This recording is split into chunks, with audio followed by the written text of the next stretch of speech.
اگر کشمیر کی آزادی کے لیے کھڑا ہونا اور آواز اٹھانا جرم ہے تو یہ جرم یاسین صاحب اور ہم سب بار بار کریں گے۔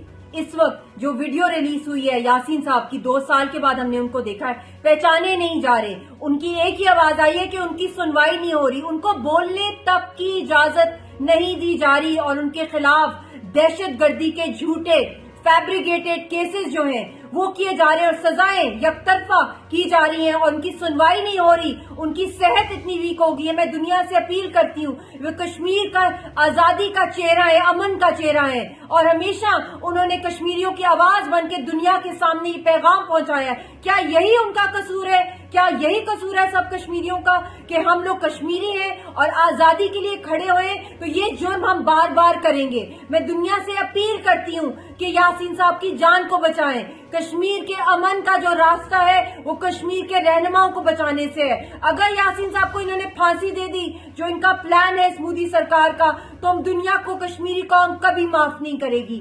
دنیا میں کہیں کوئی بچہ چھینک بھی مارتا ہے، چیخ بھی مارتا ہے، تو دنیا کھڑی ہو جاتی ہے۔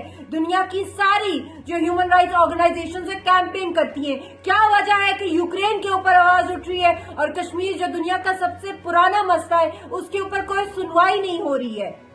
اور اس کے ساتھ ساتھ میں یہ کہنا چاہتی ہوں، جتنے بھی الزامات یاسین صاحب پہ لگائیں اور جتنی ہماری قیادت پہ لگائیں، یہ ناقابل برداشت ہیں، اور میں یہ اپنی طرف سے اعلان کرتی ہوں کہ یاسین صاحب کی جان کیا، میری جان، ہماری بیٹی کی جان، کشمیر کی آزادی کے لیے کھڑے ہوئے ہیں، اور ہم قربان کرنے کے لیے ہر طرح کی قربانی اپنی جان کی دینے کے لیے تیار ہیں۔